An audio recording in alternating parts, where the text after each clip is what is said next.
right, we're doing a little quiz review. We were finishing the 12.5 through 10.5 through 10.7 and 11.4 review worksheet. Finishing up chapter 10, and then that one section on arc length of chapter 11. We're doing basically the back page, and here's where it picked up with number 13. We were writing equations of circles, and boy, you really know this form, right? X minus h squared plus y minus k squared equals r squared, where h is the x coordinate of the center, k is the y coordinate of the center, and r is the radius of the circle. Notice that it's always minus h minus k, and so right off the bat we see that we get a negative um, negative k value, right? And so don't think that this minus takes care of that minus. You actually have to put in the negative, and it's always going to create a positive. It's always going to create a sum when you put in a negative coordinate. So just keep that in mind. And don't forget to square your radius, right? If the radius is 4, it's not equal to 4, it's equal to 4 squared. So square that radius, and that's number 13. Number 14 was a little trickier because although they gave us the center, which is 2/3 of our equation. I mean, you do got to admit that, right? As soon as they give me the center, um, I can uh, I can plug in the h is 2 and the k is -3, so it's going to create +3 again, right? And boom, look at that. We got 2/3 of our equation done. But the r, what's the radius? And this time they did not give me the radius. Now they did give me a point on the circle. So what I'm going to do is I'm going to determine that radius by either using the distance formula, which is this work right here, where I do x minus x squared plus y minus y squared using the center, this one point, and the point on the circle is the other point. And it looks like I get a distance of √50 after I do this math. You can pause this and watch the math if you want, but it's just algebra, right? Subtraction, squaring, adding. Follow order of operations and you'll be fine. So r squared is 50, √50 squared is 50. That's one way of doing it. I personally think you're going to be a lot quicker, a lot better off if you just use that equation we already built. We just plugged in the 2 and the -3, so we have most of our circle equation ready. And I know that that point that they gave me um, that that is on the circle, right? 7, -8 is going to have to make a true equation for the circle. So that's what's happening right here. I just plugged in the 7 for x and the -8 for y, and I get 50 equals r squared and a few less steps. So it's more efficient. And now that I know r squared is 50, I just plug it into the equation that we already had, and then you're done. So if they don't give you the radius, find it either using the distance formula or the equation of a circle. Go.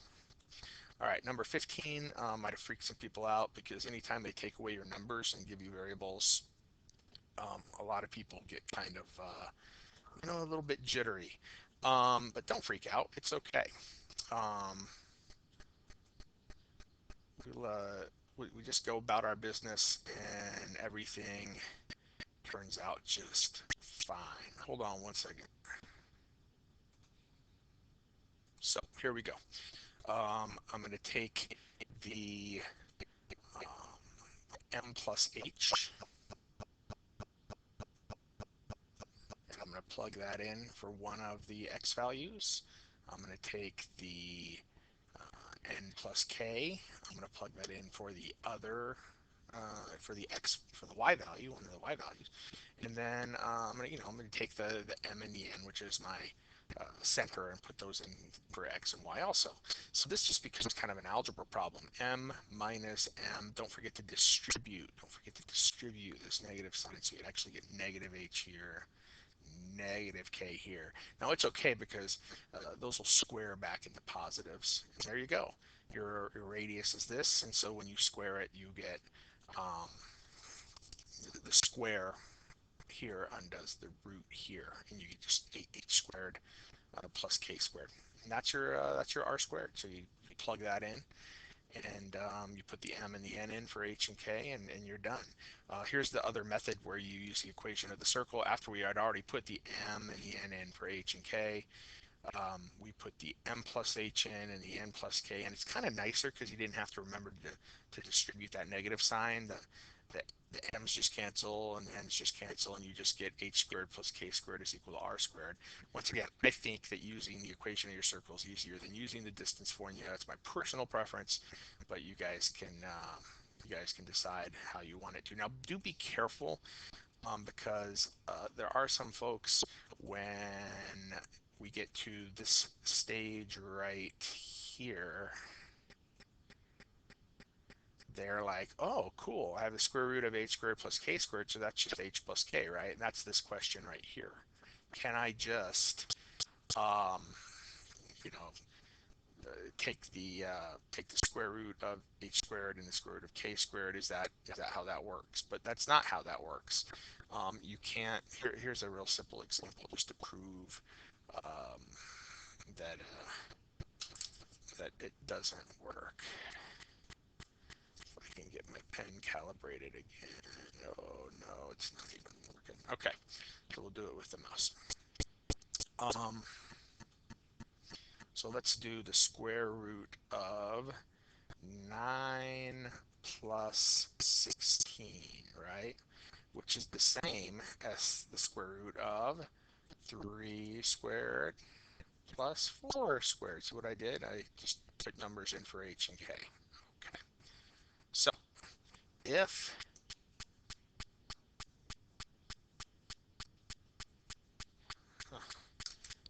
it's not working.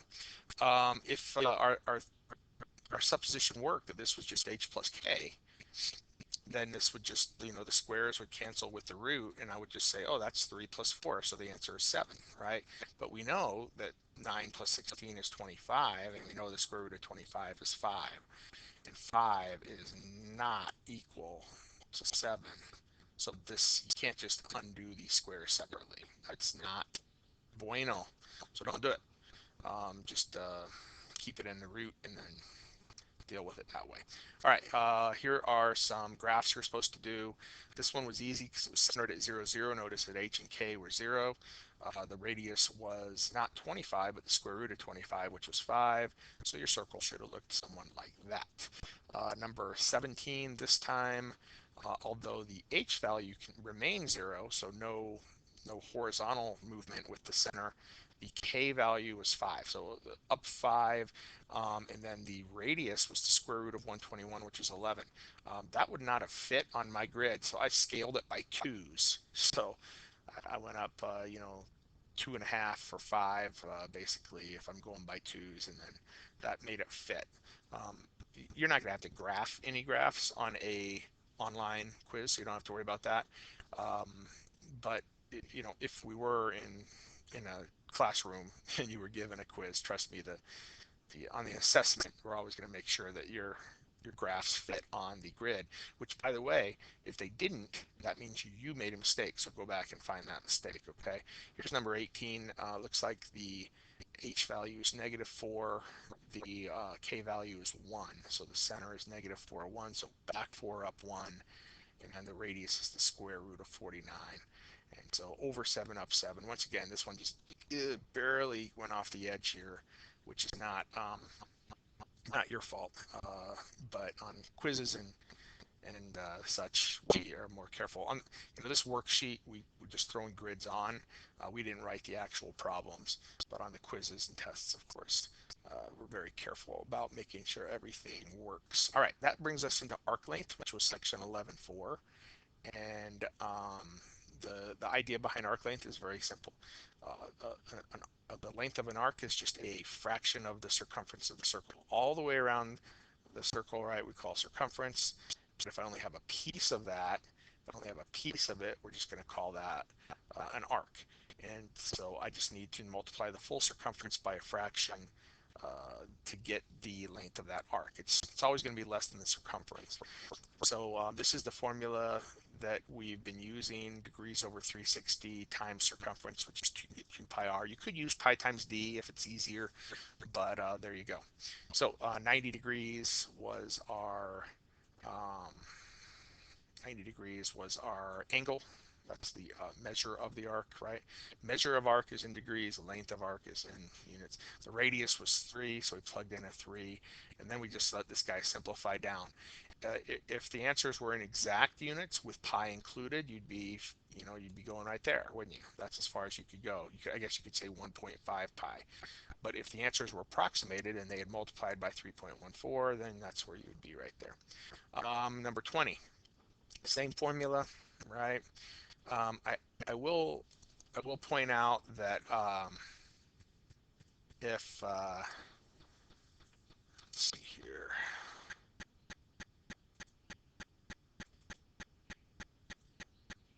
I will point out that there is an alternative version of our formula that we could use. We know that if if I set up a proportion where the arc measure is to 360 degrees, that's the whole circle, right? I could set that to the arc length, and that would be over the full circumference. And so sometimes you can do that and cross multiply. Some people might prefer that, which is fine. I mean, you got to go with what you like. Really, all we do to get to the formula that we usually use is we multiply both sides by circumference, right? Then I have the fraction times the circumference, which is what we have here, the fraction times the circumference. But anyway, back to business. Here's the work. You can pause this and look at it as much as you need to. The degrees of the arc is 120. The radius this time was 10. So really the circumference of the circle is 20 pi, but my arc is only 1/3 of the circle. And so that's all we're doing is multiplying a fraction times the circumference. Exact answer, approximate answer, and there you go. 21. 21 is one of those where they gave you the diameter 8, so you could easily divide that by 2 and plug in the radius. But it might be easier in this case to just go with the pi times diameter circumference formula and simplify things. It looks like they tried to do both here. They did 2 pi and then they used the diameter here, which is why I've crossed out the 2. I probably should do a better job of crossing out the 2.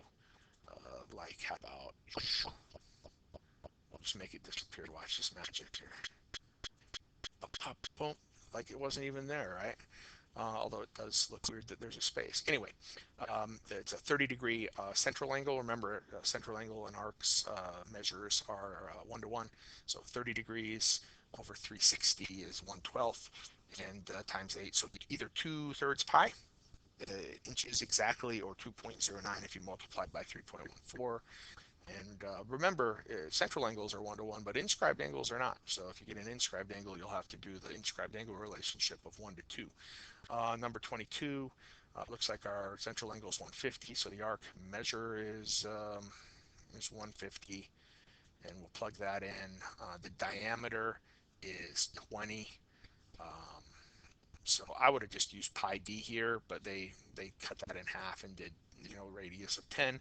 I mean, look what happens. You have to multiply right back and get the diameter anyway. So that's why I would use pi d on that one. Not that it saves you more than about 5 seconds, but whatever. So 25 pi over 3 exactly, or 26.17 if you approximate. That's the way I would have gone right there. All right, 23 is where things started to get fun. Although 23 is really a problem you've already seen. This was the bonus problem on quiz number 1. If you go back, some of you guys got it right, but even if you didn't get it right, you could watch the quiz 1 solutions video and watch how I did the bonus. And here's the idea. Theorem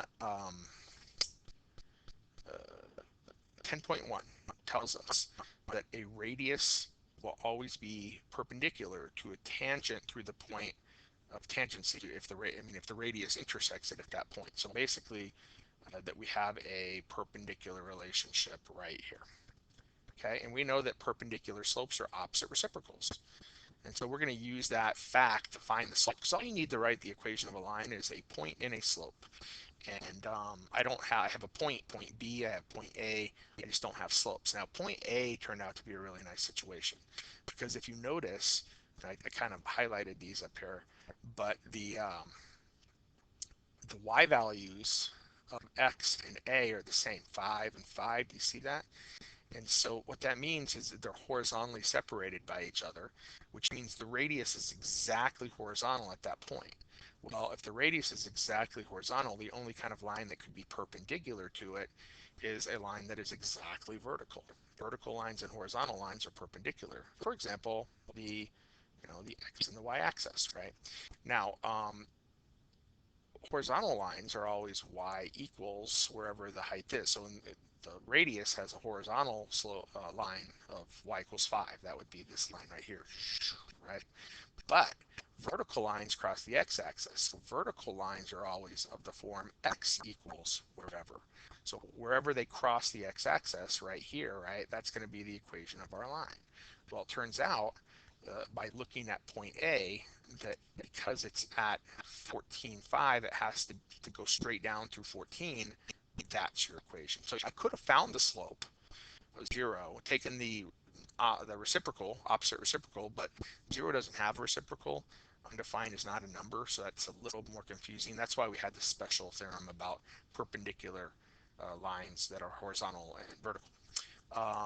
But that one was actually easy. You didn't really have to do much work. This one, not so much. So here is what I did. I found the slope of xb, the radius, by doing y minus y over x minus x. I got negative 12/5. The opposite reciprocal of that is what I want. That's going to be the slope of my line, which is going to be positive 5/12. And then I plugged that in, 5/12 with that point on the circle that they gave me, B, which was the point 6, -7. So there's your 6, there's your -7. And I'll let you freeze this work and just kind of look what I did. I multiplied 5/12 times 6. It was 2.5. I subtracted that, and there you go. I put my slope in. I solved for the intercept. I put that in. That's exactly how we did the bonus question on quiz 1. Now on the second algebra problem 24, this thing was pretty beastly. It was similar to a problem that you did as a bonus problem on quiz 2. Problem on quiz 2 was one where I gave you 2 points on a circle, and I asked you to find a line through the center. Well, that would have had to been a diameter or a perpendicular bisector to that chord, right? 2 points always make a chord. And so this is that problem, except way more detailed.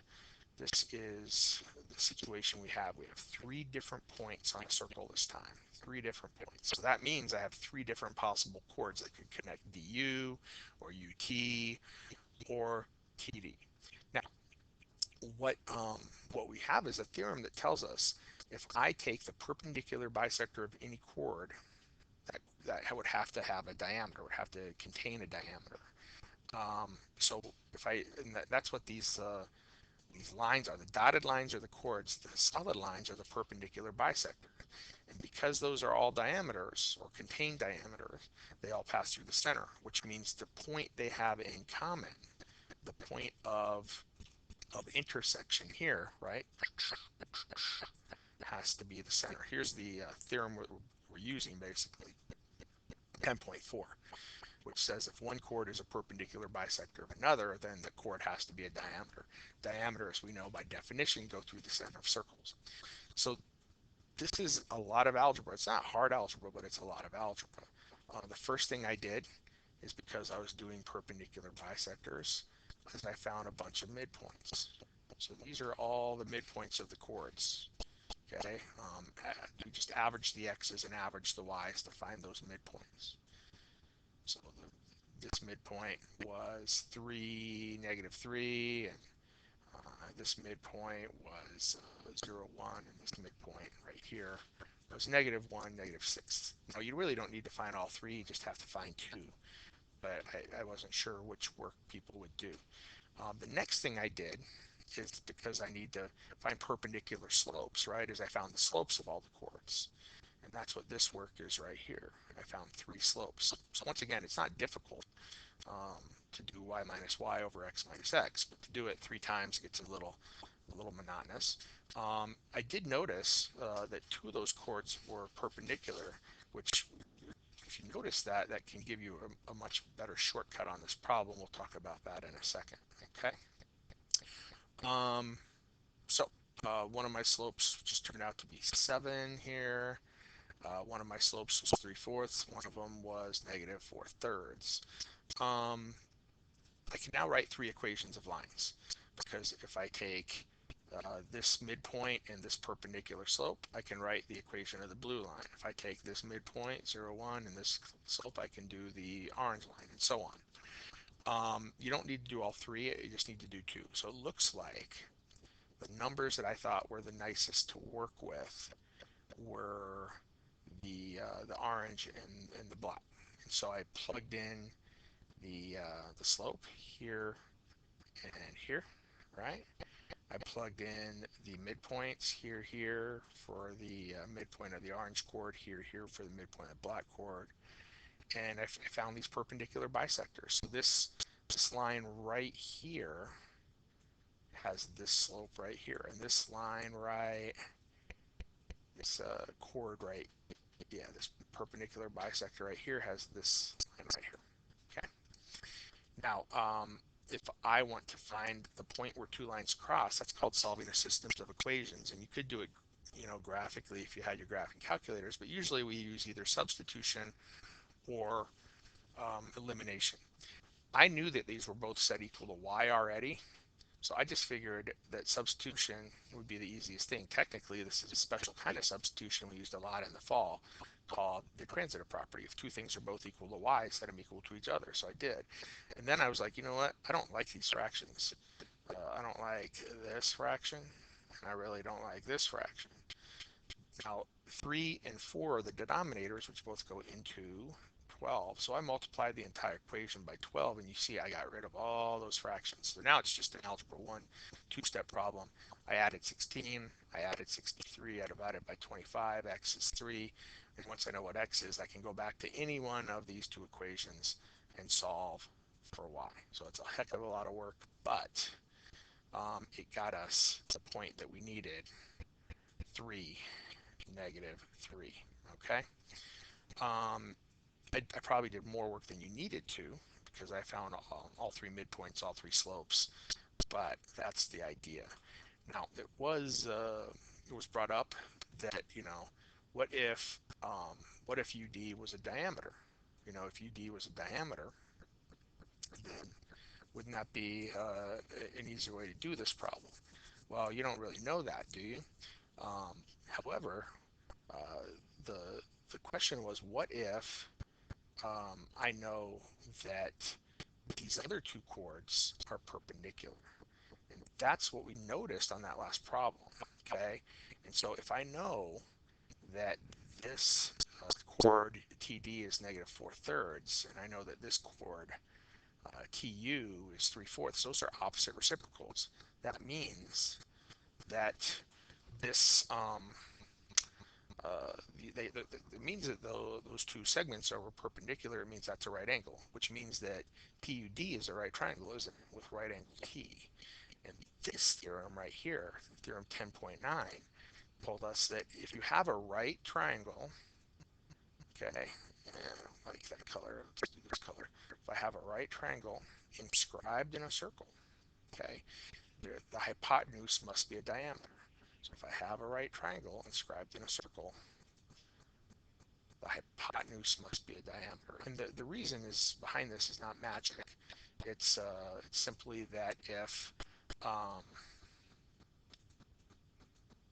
the this is a diameter, this is a semicircle, and the right angle is inscribed in a semicircle, right? Because half of 180 is 90, And so that's, that's the reasoning behind that theorem that we did a couple weeks ago. So anyway, now that I know that du is a diameter, that means the center of the circle has to be the midpoint of the diameter. Diameters go through centers, and we always know that diameters are made of 2 radii. So now, instead of doing all of this work that I did over here, all I really need to do is find the diameter of, or find the midpoint of du, which is, once again, average the x's, average the y's. We get the same answer, right? But with a tremendous amount less work. I mean, over here, I had to find a minimum of 2 midpoints, 2 slopes, 2 equations, and then solve a system of equations. That's a big process. That's 1, 2, 3, 4 little things. Um, that's 2 equations, 2 medium things, and then solving the system is like one big thing. Whereas over here, I just had to find 2 slopes. I guess if you want to check all 3 sides, you find 3, but 2 slopes and a midpoint, that's only 3, minor things that you have to find.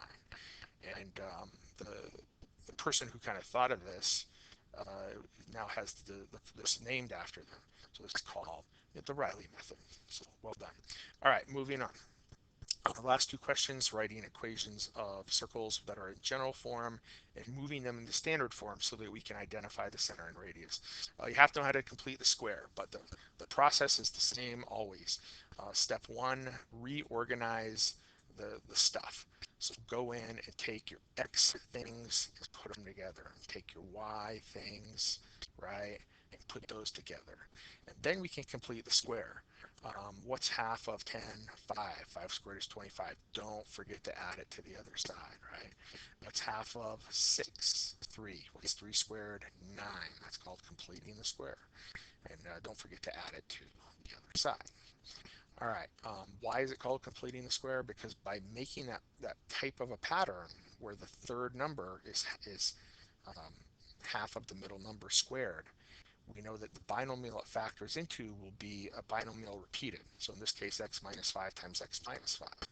In this one, it'll be y minus 3 times y minus 3. And that allows us to factor it into that form for a standard form of a circle, which tells us h, tells us k, and it tells us the center is 5, 3, and then of course the square root of 36. And this is a perfect square. They don't always have to be, but in this case it is a 6. So hopefully you've now done, like, I don't know, about 8, 9, 10. So this is probably 26 here is probably your 10th problem like this. Hopefully 10 problems of this nature is enough practice to do it. Here's the same process. Divide the x's and y's, separate those, get those ready to go. Then come in and complete the squares, right? Half of 8, half of 18 is 9, squared is 81. Don't forget to add it to the other side. Half of 12, 6 squared is 36. Don't forget to add it to the other side. And then 81 plus 36 is 117. Subtract the 107. Remember when it was positive, I had to subtract it to the other side. That's why it's negative, but it's 10. So the radius isn't 10, remember. The radius is the square root of 10. That's not a perfect square, but we don't really care. Like I might have mentioned yesterday, there are more irrational numbers than rational numbers. So get used to those irrational numbers. They're not going anywhere. That's the end of this review worksheet. Hopefully that was a good last little bit of review before the quiz today. Good luck on that, and have a lovely weekend. And we'll catch you in the next Tuesday, I suppose. Yes. Bye-bye.